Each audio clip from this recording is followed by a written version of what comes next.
మోడీ గారు గత 2 టర్ముల నా పరిపాలన చూసి నేను దేశంలో పెను మార్పులు తీసుకొచ్చాను, సమగ్రతను కాపాడాను,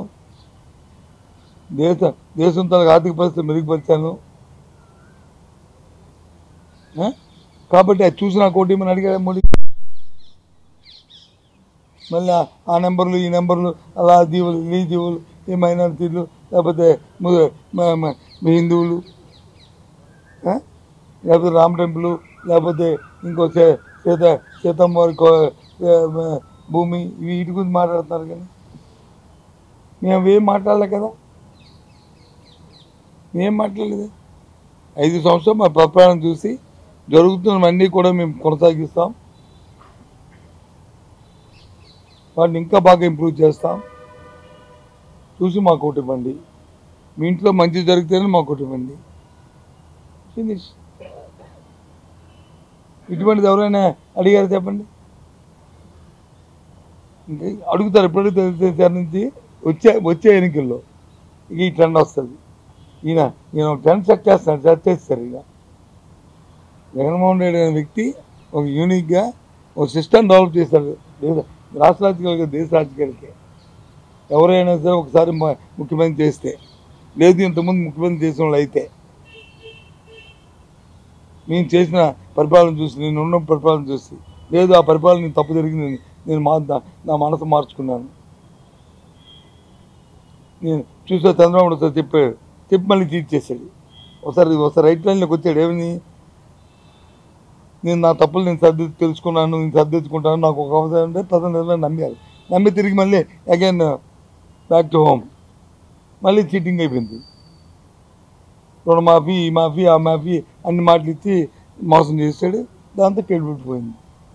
లేకపోతే ఆ మాటని ఎప్పటికి నెక్స్ట్ గెలిచాడు కదా.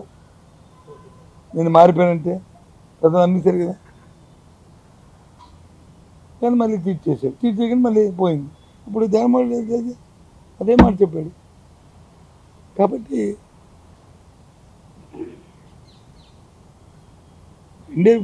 ఎప్పుడు కూడా రాజకీయాల్లో 2 ప్రశ్నలు. ఒకటి, ఈ వ్యక్తిని ఎందుకు ఎన్నుకోవాలి, ఈ వ్యక్తిని ఎందుకు ఎన్నుకోకూడదు, ఈ పార్టీని ఎందుకు ఎన్నుకోవాలి, ఈ పార్టీని ఎందుకు ఎన్నుకోకూడదు. ఇదండి ఇవాళ జగన్మోహన్ రెడ్డి గారిని వ్యక్తిగతంగా, జగన్మోహన్ రెడ్డి గారి పరిపాలన, రాష్ట్ర ప్రభుత్వ 5 సంవత్సరాల పరిపాలనని చూసి ఎన్నుకోమంటున్నాం మేము.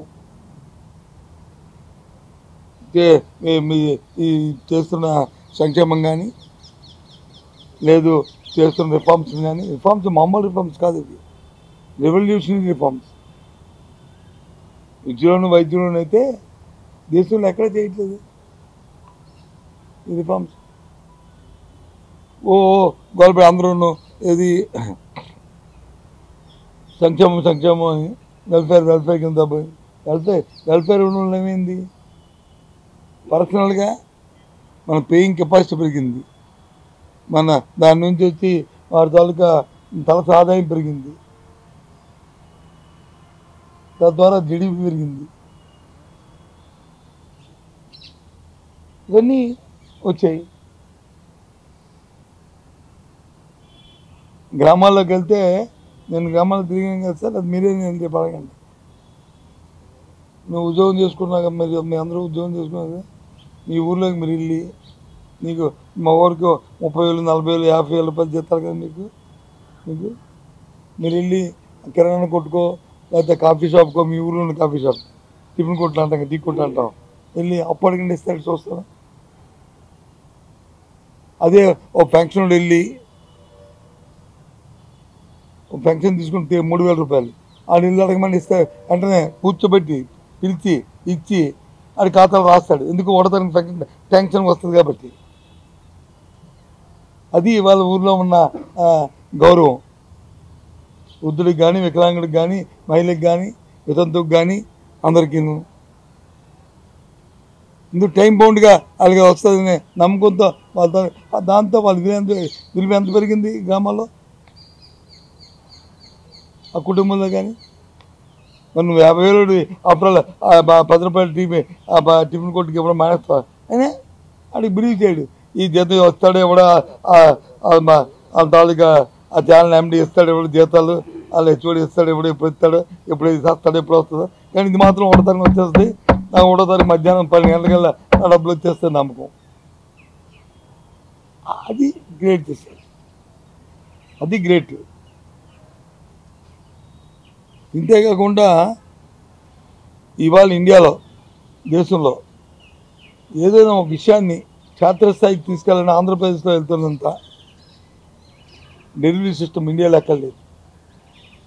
మన సచివాలయం వాలంటరీ వ్యవస్థ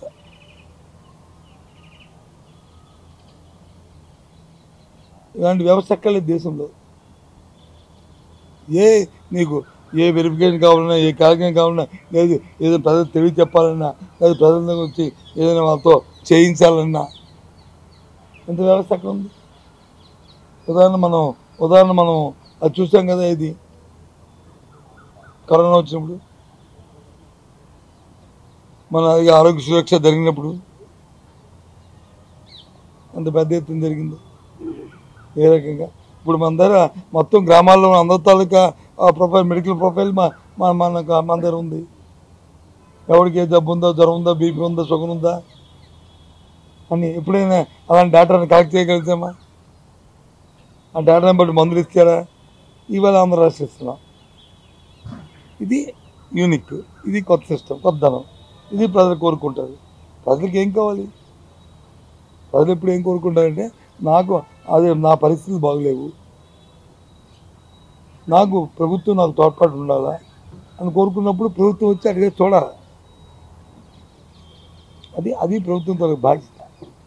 సమాజంలో ఎవరైతే అట్టడుగు వర్గాలు ఉన్నాయో, ఎవరైతే ప్రభుత్వం ఆధారపడి బతుకుతున్న వారు ఎవరైతే ఉన్నారో వాళ్ళ కోసం ప్రభుత్వాలు ఆలోచన చేయాలి. అది వాళ్ళు జగన్మోహన్ రెడ్డి గారు ఈ 5 సంవత్సరాలు చేసి. ఎందుకు జగన్మోహన్ రెడ్డి అలాంటప్పుడు ఎందుకు అతను వదులుకుంటారు చెప్పండి? అది మా తాలూకా కాన్ఫిడెన్స్. అందుకు 175 చెప్పిన కారణాలు ఇవి. తెలుగుదేశం పార్టీ చెప్పానండి ఏదైనా వాళ్ళ కాన్ఫిడెన్స్ కారణాలు. అంతసేపు వేస్తారు మాకు జగన్మోహన్ కోపం, మా TV5 చూసి వేస్తారు, మా ABN చూసి వేస్తారు, ఈటీవీని చూసి వేస్తారు, లేకపోతే వాళ్ళు మాట్లాడుతున్న సాయంత్రం 7 గంటలకి చదువుతున్న పనికి మన డిబేట్లు చూసి వేస్తారు అనుకుంటారు. సరే భ్రమ, సరే పోనీయండి అనుకోనియండి.